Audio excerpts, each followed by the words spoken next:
A la luz de la palabra. Bienvenidos a un nuevo programa. Muchas gracias por este tiempito que nos dieron para poder reorganizarnos. Ya le vamos a contar más noticias, ya le vamos a explicar muchísimo más en detalle cuáles son los cambios que van a venir, la diferente forma de trabajar y cómo poder compartir juntos el mensaje. Un mensaje que tenemos que dar a conocer al mundo entero. Un mensaje que Dios necesita que lo demos.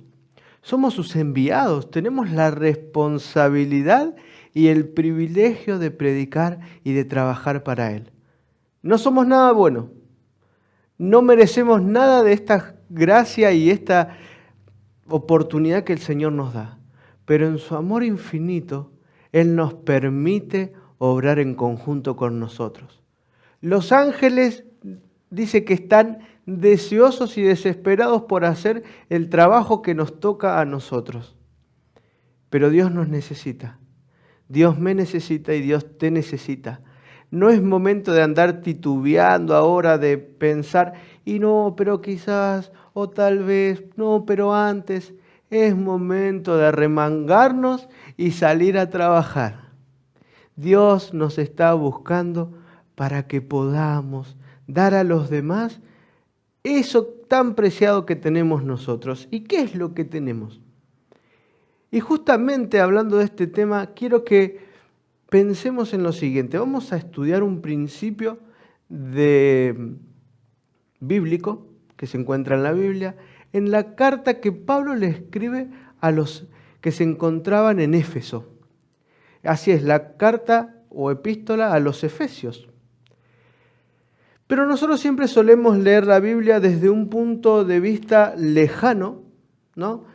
Mirá lo que le decía, cómo pasaba. Pero quiero que lo hagamos y lo pensemos de una manera diferente. Hoy en día ya no es tan común escribir una carta. Quizás yo cuando era chico sí escribíamos cartas, tengo familia en otras provincias y a veces nos mandábamos cartas. Mis abuelos, mis padres me contaban que ellos se mandaban cartas. Hoy en día no es tan común esto de mandar cartas. Podríamos decir que el WhatsApp o el correo electrónico derribó todas esas cosas que, ¿se acuerdan que uno enviaba una carta y tenía que esperar a ver si llegaba y después a ver si había una respuesta? Pero para esto podían pasar meses. Y hoy en día, porque los dos tildes no se ponen en azul, ya nos enojamos. Lo que hoy se conoce como el me clavó el visto, ¿no? O sea, como que vio pero no me respondió. Y hagamos de cuenta que el mensaje a Éfeso es un mensaje, y no hay que hacerlo de cuenta, hay que aceptar que es un mensaje para cada uno de nosotros. Hagamos de cuenta que Jesús te está mandando un WhatsApp a través de Pablo. Él te está mandando un correo para que leas y para que los pongas en práctica. Principios de vida que nos tienen que ayudar a regir nuestra vida y los valores con los que nos tenemos que conducir. Y fíjense, Pablo le escribe a los Efesios y le escribe por algo muy particular. De hecho, tenemos que aclarar que Efesios, esta iglesia que se encuentra en Éfeso, es la misma a la que Jesús también le dirige otra carta en el mensaje a las 7 iglesias a través de Juan. Así fíjense la preocupación de Dios, que en la Biblia tenemos 2 cartas para el mismo destinatario. Pongámonos a pensar que de Génesis 1 a Apocalipsis 22, el destinatario sos vos. Dios te quiere hablar, Dios nos quiere hablar a cada uno de nosotros. Entonces dice, y vamos a leer el capítulo del libro de Efesios, el capítulo 2, los versículos 1 al 3. Y Él os dio vida a vosotros cuando estabais muertos en vuestros delitos y pecados, en los cuales anduvisteis en otro tiempo, siguiendo la corriente de este mundo, conforme al príncipe de la potestad del aire, el espíritu que ahora opera en los hijos de desobediencia, entre los cuales también todos nosotros vivimos en otro tiempo en los deseos de nuestra carne, haciendo la voluntad de la carne y de los pensamientos, y éramos por naturaleza hijos de ira, los mismos que los demás. Y acá Pablo está dando una realidad. Él está hablando de una realidad en el mundo, no solo en el mundo, sino también en el lugar de los Éfesos, pero traigámoslos a nuestra vida. Ya te dije, es un comunicado que Dios te hace personalmente. Y vamos a hablar de la vida cotidiana. Y dice que Él nos dio una vida cuando estábamos muertos. Fíjense que habla acá de anduvisteis en otro tiempo siguiendo la corriente de este mundo. Y cuando Pablo está hablando acá de que anduvisteis, están hablando en realidad en la conducta de vida. ¿Saben? Vivimos en un mundo inmerso en el pecado.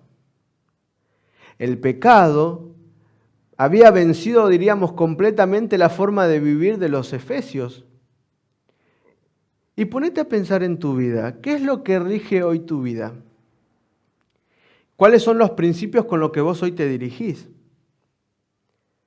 Porque acá Pablo está mostrando que se habían dejado influenciar tanto por Satanás que ellos se habían olvidado de Dios. Estaban viviendo, dice acá, siguiendo la corriente de este mundo conforme al príncipe de la potestad del aire. Y para que no queden dudas, ¿quién es el príncipe de la potestad del aire?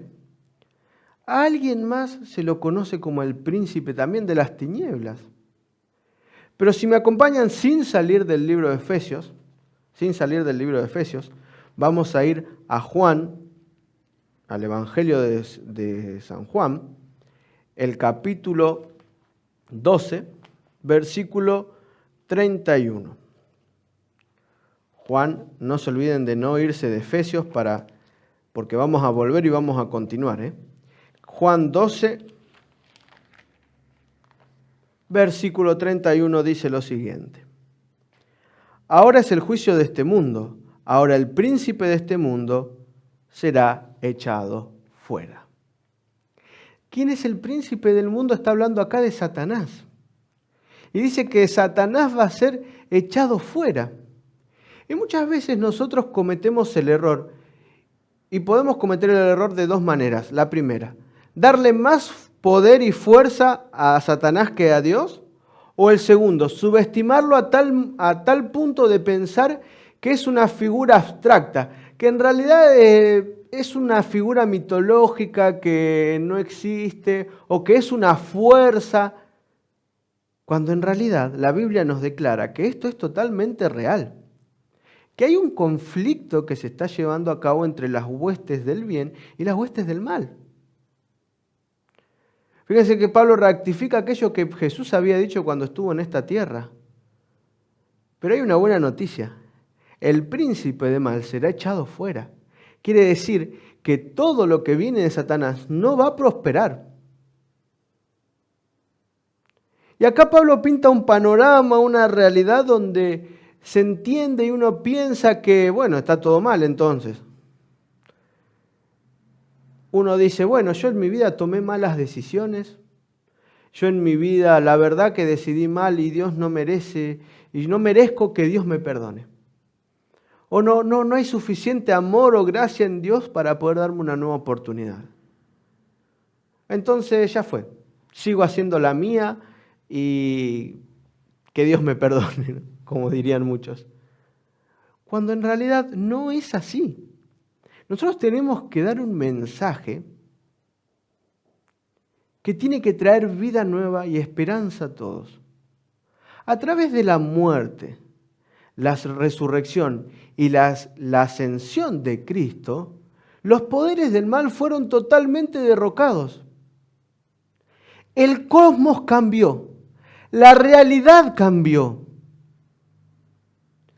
Y los creyentes no son meros espectadores de estos eventos, sino que participamos de manera personal e íntima en esta lucha.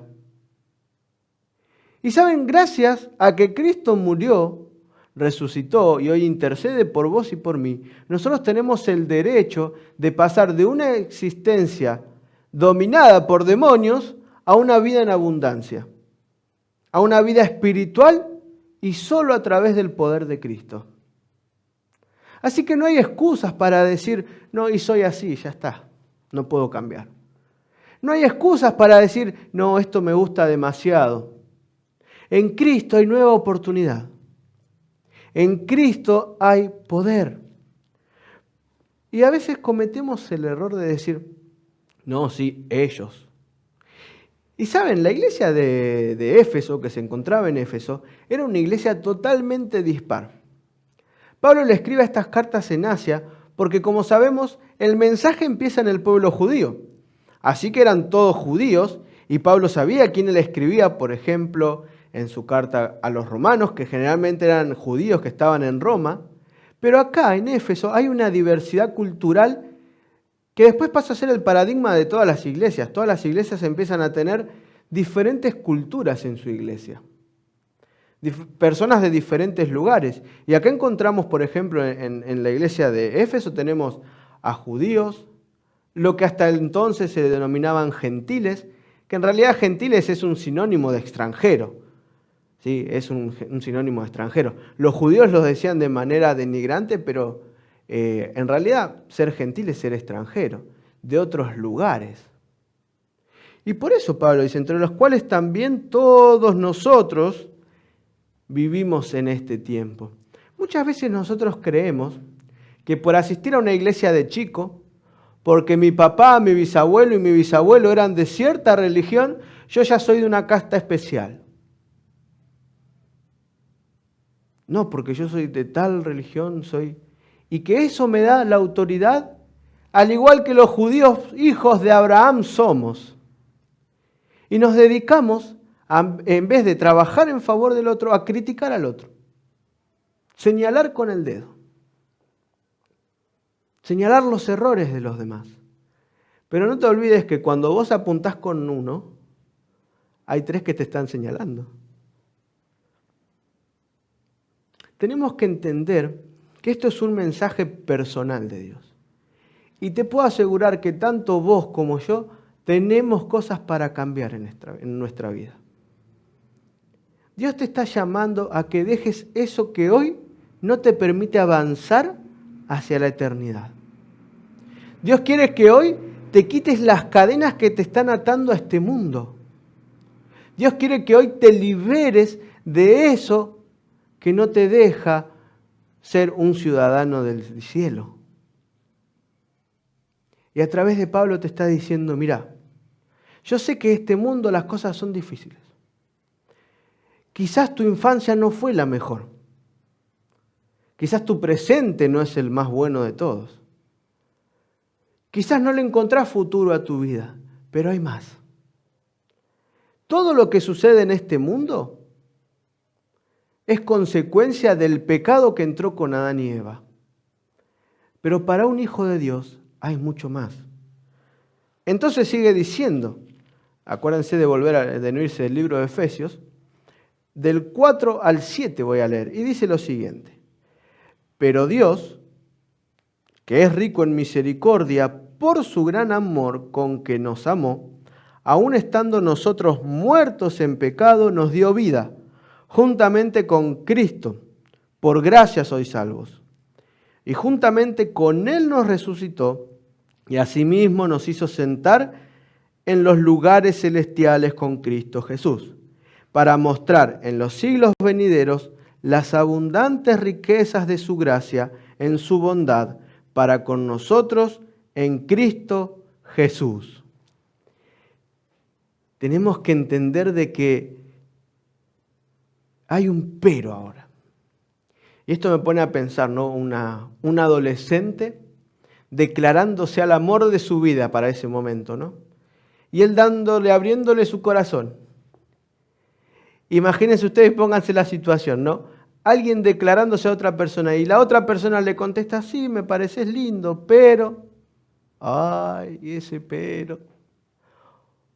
O en una discusión, ¿no? Ya entre personas adultas. No, tenés razón, pero, ay, ese pero, ¿no? Que ese pero como que todas las premisas que dije anteriormente, está bien, pero ese pero cambia radicalmente la situación.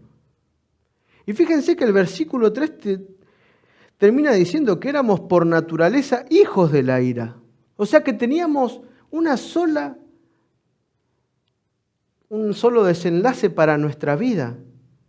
Cuando vivimos lejos de Cristo,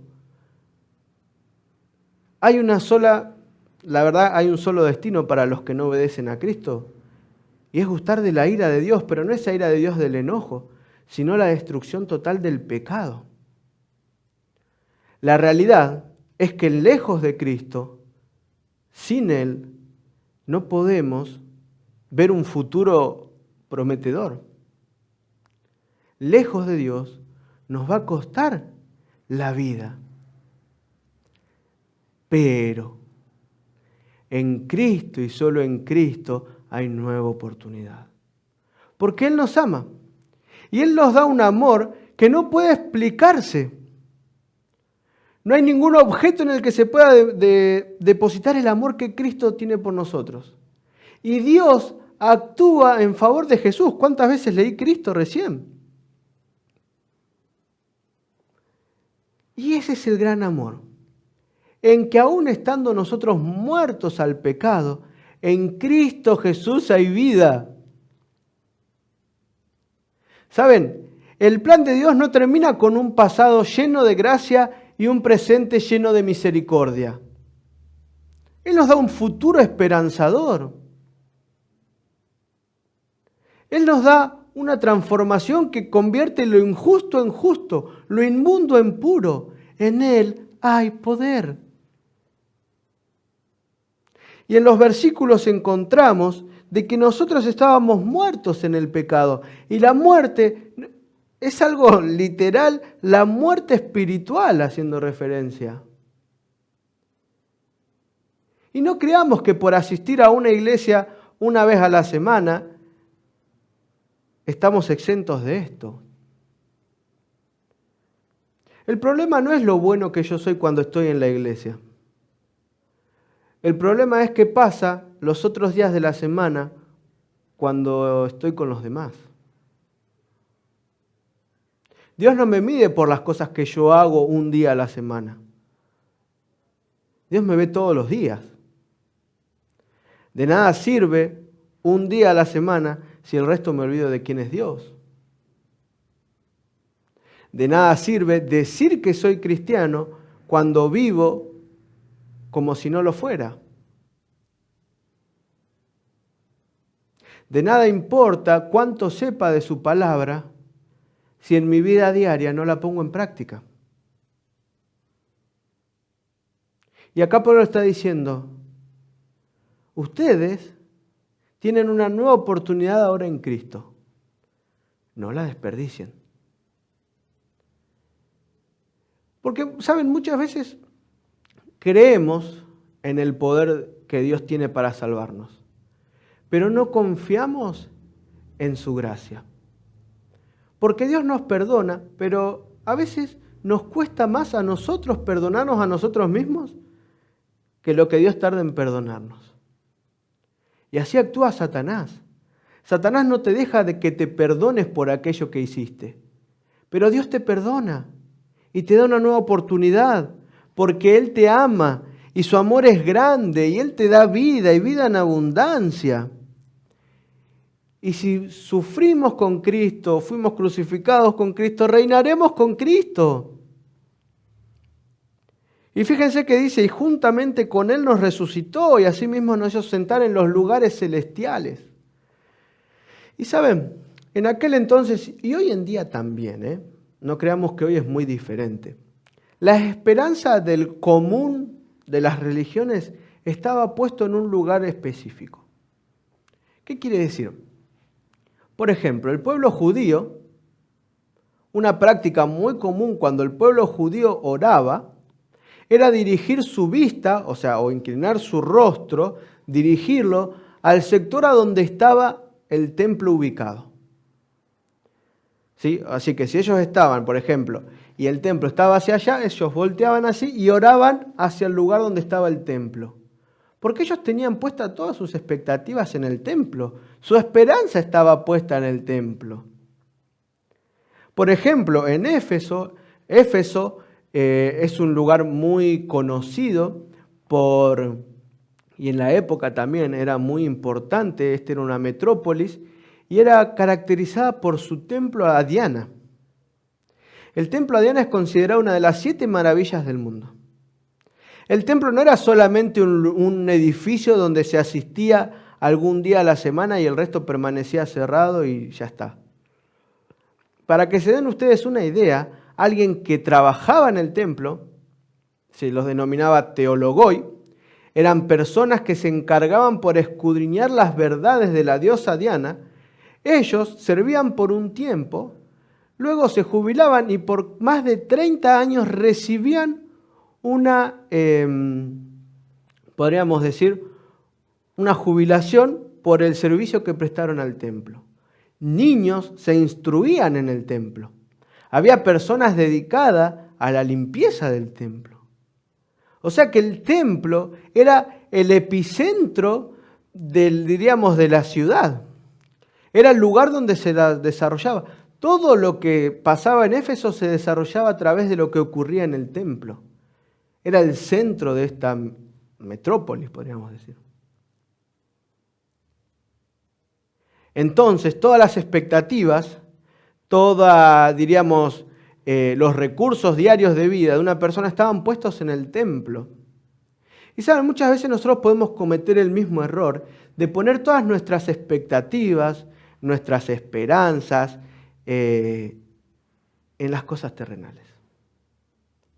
No porque cuando tenga una casa, no porque cuando me compre el auto, no porque cuando tal cosa o tal otra. A ver, siempre decimos lo mismo, no estamos en contra de los bienes materiales. De lo que sí está en contra la Biblia es de poner nuestras expectativas en lo material. Y acá Pablo nos está redirigiendo la mente de lo terrenal a lo celestial. Por eso dice, juntamente con Él nos resucitó y nos hizo sentar en los lugares celestiales. Porque en el cielo es donde se producen los eventos que nos brindan a nosotros la oportunidad de poder ser salvos. No hay nada en este mundo que te dé la salvación. No hay nada que vos puedas hacer para alcanzarla, y ya lo vamos a estudiar ahora. Solamente los méritos de Cristo Jesús en la cruz y lo que está haciendo hoy en los lugares celestiales. ¿Por qué se creen ustedes que Cristo predicó? Arrepiéntanse porque el reino de los cielos ha llegado. El reino de los cielos está entre nosotros. Tenemos que dejar de pensar como ciudadanos terrenales y empezar a vivir una vida como ciudadanos celestiales. Entonces, Pablo termina resumiendo sus pensamientos de la siguiente manera. Voy a leer del 8 al 10. Porque por gracia sois salvos por medio de la fe. Y esto no de vosotros, pues es don de Dios. No por obras, para que nadie se gloríe. Porque somos hechura suya, creados en Cristo Jesús, para buenas obras, las cuales Dios preparó de antemano para que anduviésemos en ella. ¿Saben? La salvación de los creyentes es una obra divina, no humana. Y muchas veces discutimos si somos salvos por gracia o por obra. Y le damos quizás el lugar que no corresponde a las obras. ¿Saben? Las obras no son la causa de la salvación, sino el efecto de la salvación. Gracias a que soy salvo actúo. Y no se origina en nosotros, porque es don de Dios. Y los judíos pensaban que ellos, porque actuaran de diferente manera u otra, podían alcanzar la salvación. A través de ciertos pasos, ellos tenían el privilegio de comprarse meritoriamente la salvación. Y acá Pablo es bien clarito y es bien conciso. No, mi querido amigo. Nada de lo que vos puedas hacer te va a hacer salvo. Porque no te compete a vos comprar o ganarte la salvación. Eso es un regalo inmerecido que te da Dios. Y fíjense que Pablo empieza diciendo, andabas en las cosas de la carne, en aquello que va en contra de Dios, pero Dios preparó de antemano, dice, las cuales Dios preparó de antemano para que anduviésemos en ellas. Otra vez el mismo término, andar. conducta de vida, forma de vivir.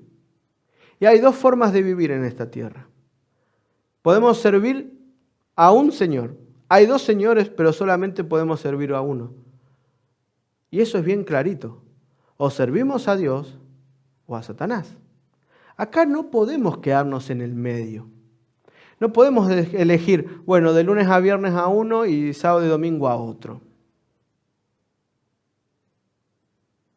No podemos decir, bueno, hay cosas que me gustan, pero no todo lo que dice la Biblia me convence, entonces solamente obedezco en esta parte, en esta no. La Biblia es la misma, la revelación es la misma. Hay que obedecer todo.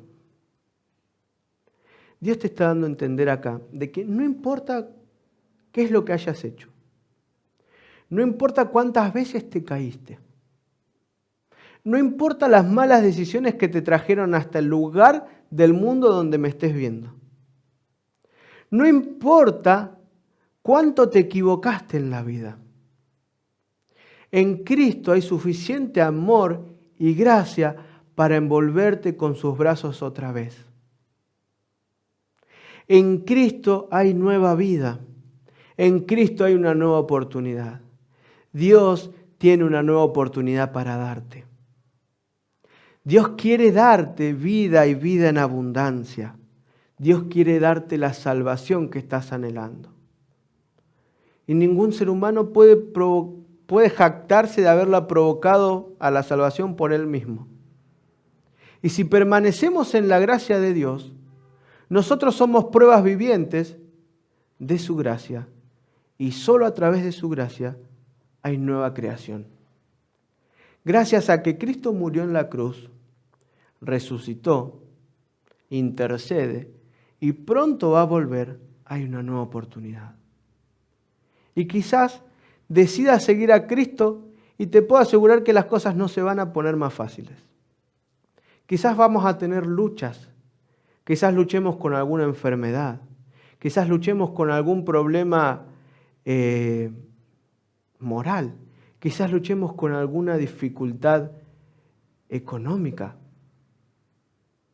Pero no te olvides que en medio de la dificultad, no te olvides que en medio de ese dolor, no te olvides que en medio de ese sufrimiento por el cual estás pasando, Dios no te deja solo.